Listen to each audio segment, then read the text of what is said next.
MikroTik is a popular vendor providing low-cost routers with advanced features, but they are also a popular attack vector because of the large number of recent critical vulnerabilities.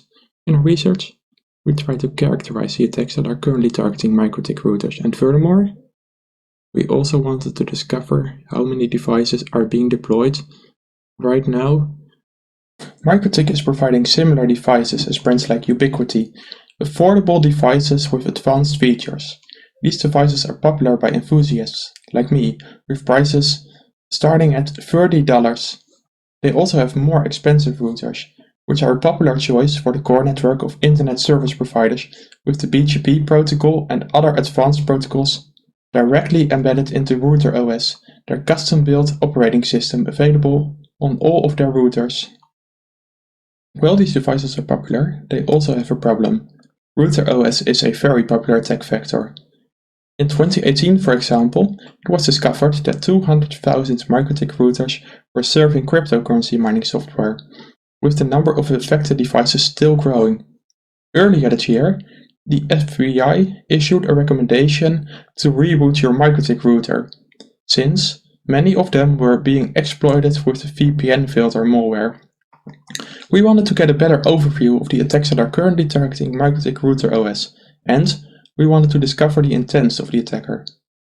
Finally, we wanted to discover how many vulnerable MikroTik devices are currently out there, actively being exploited, somewhere in someone's home, or worse, vulnerable exploited routers inside the core network of internet service providers.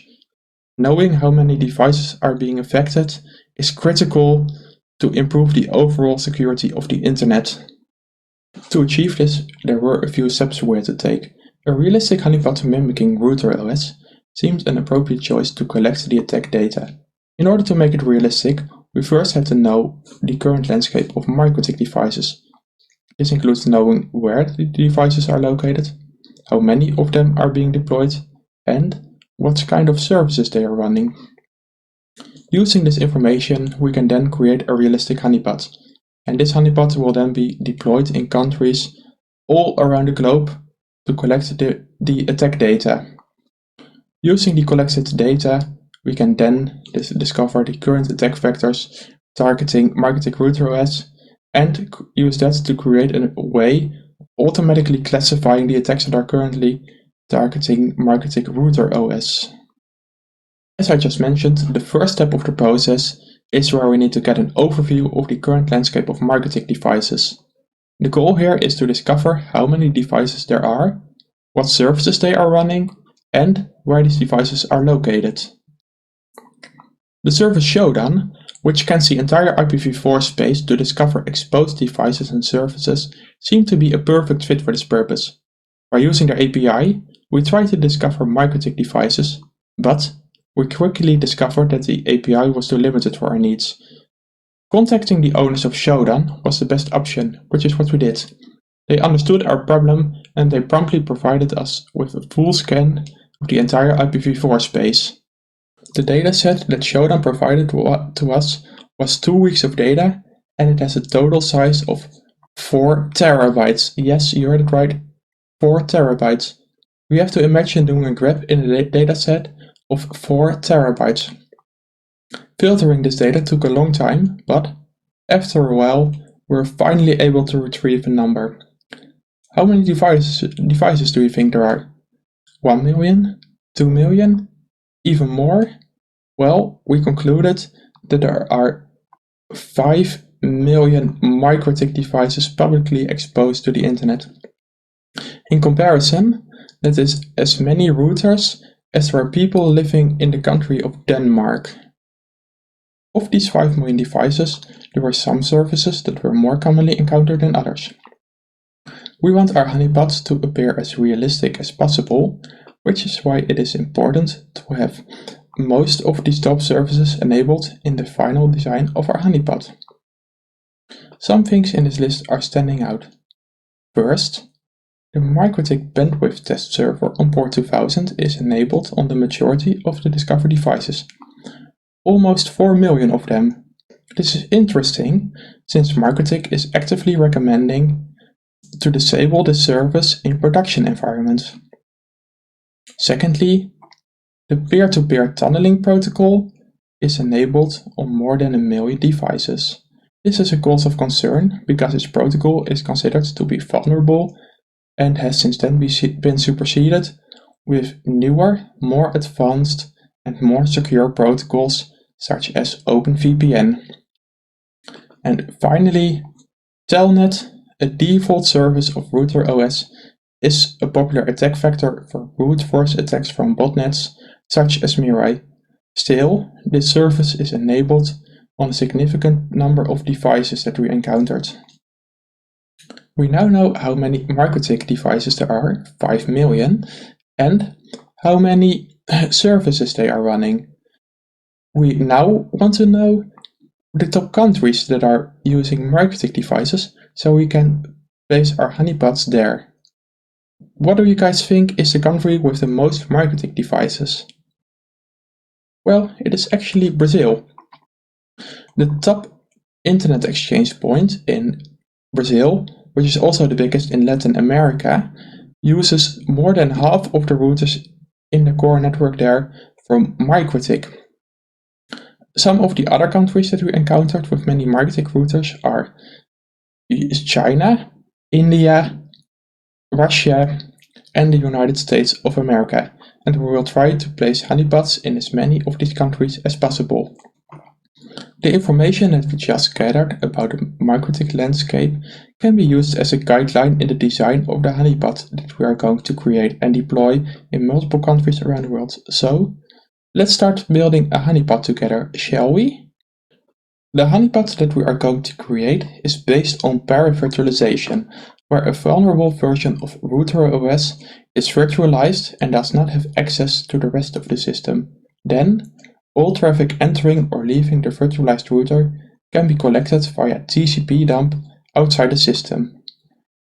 The logs of the router provide some additional insight in the activity on the router.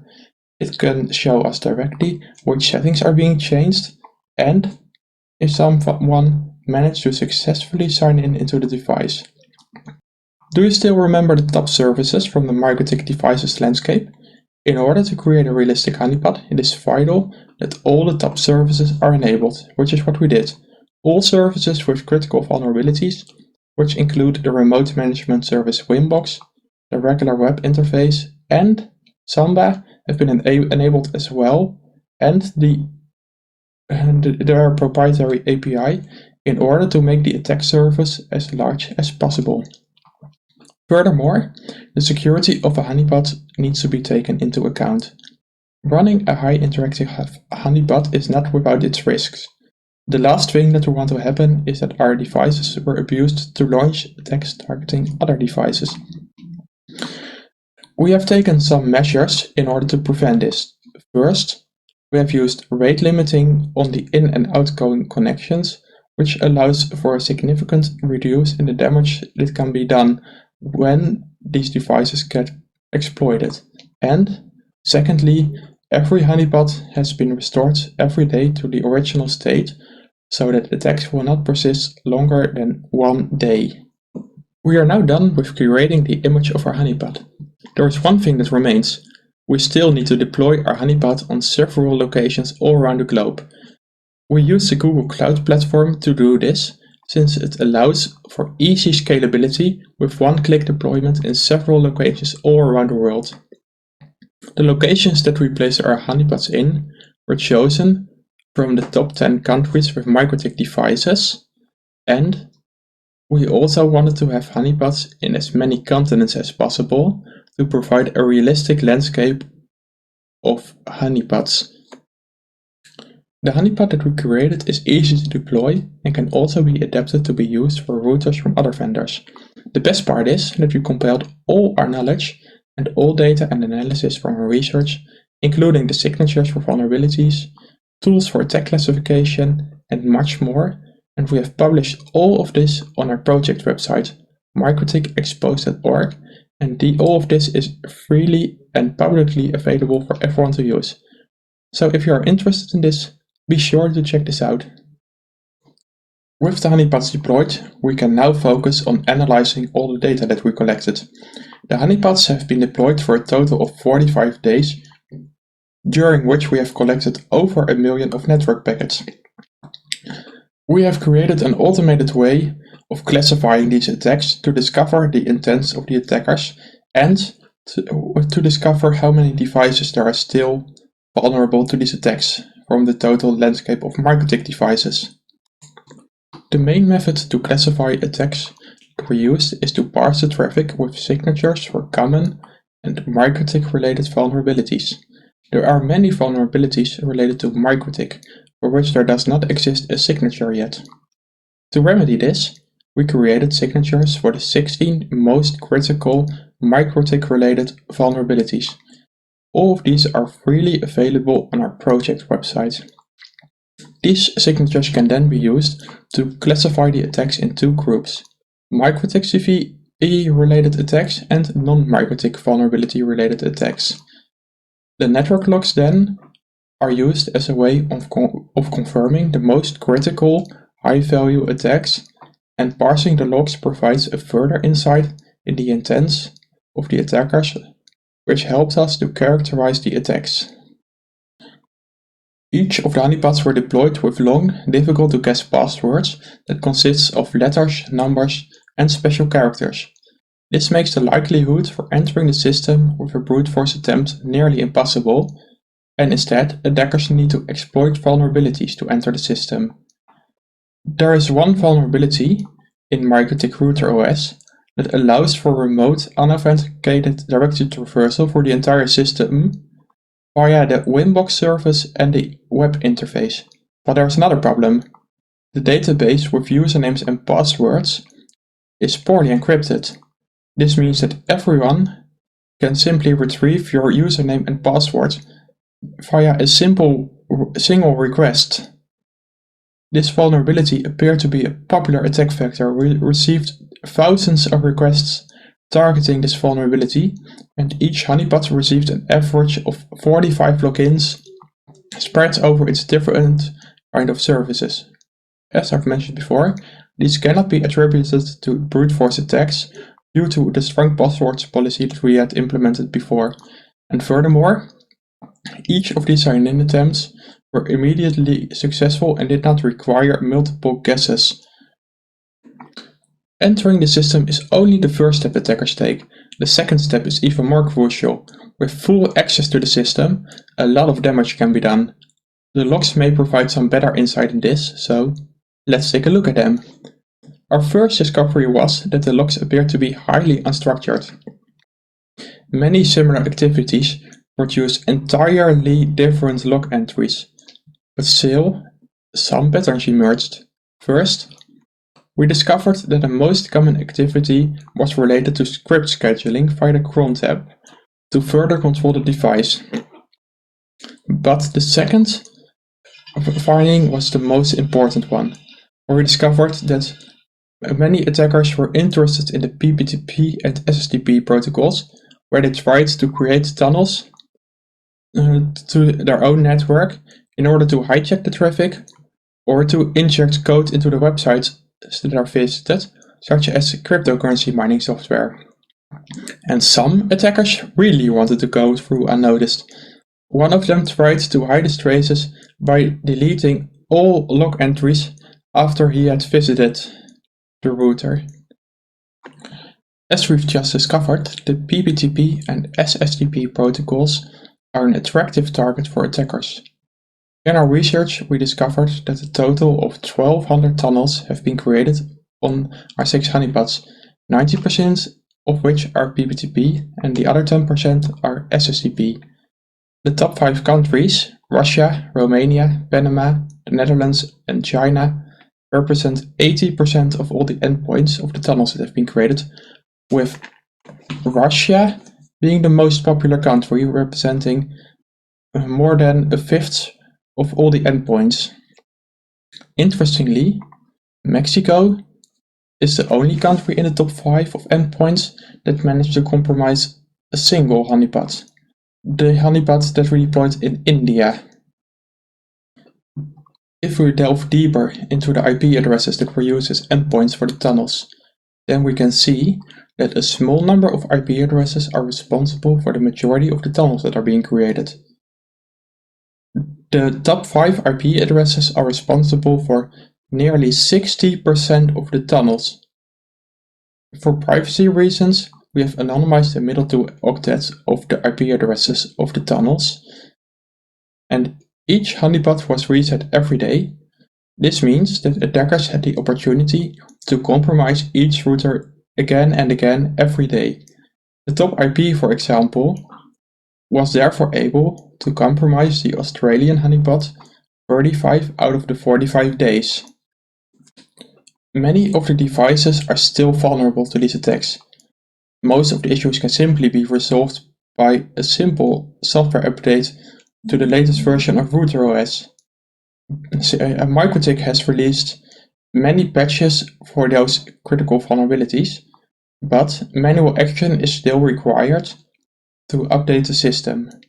Therefore, a lot of devices still remain vulnerable, and based on the information that we have, approximately 2 million devices are still vulnerable to at least one of the vulnerabilities. And a significant part of those devices are still being abused. The security vulnerabilities in RouterOS are not the only problem. MikroTik RouterOS needs a lot more configuration to provide the same level of security as other similar brands like Ubiquiti. For example, the default configuration does not have any passwords for the administrator account, which leaves an open door for attackers, since the web interface and Winbox services are both exposed by default. RouterOS also has many default exposed other services, or some of them, such as Telnet and SSH, are known for being a popular target for brute force attacks from botnets, such as Mirai. Research from Ceron et al. Estimates that more than 200,000 MikroTik routers are currently part of the Mirai botnet.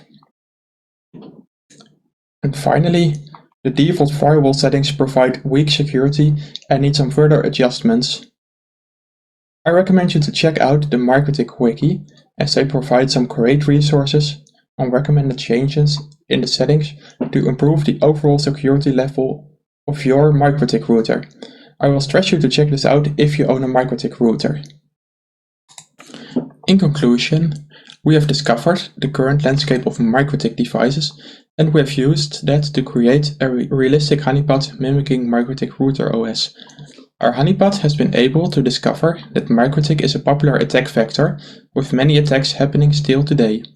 The majority of the attacks involve the attackers exploiting critical vulnerabilities to retrieve the administrator credentials, and then they use those credentials to set up PPTP and SSTP tunnels.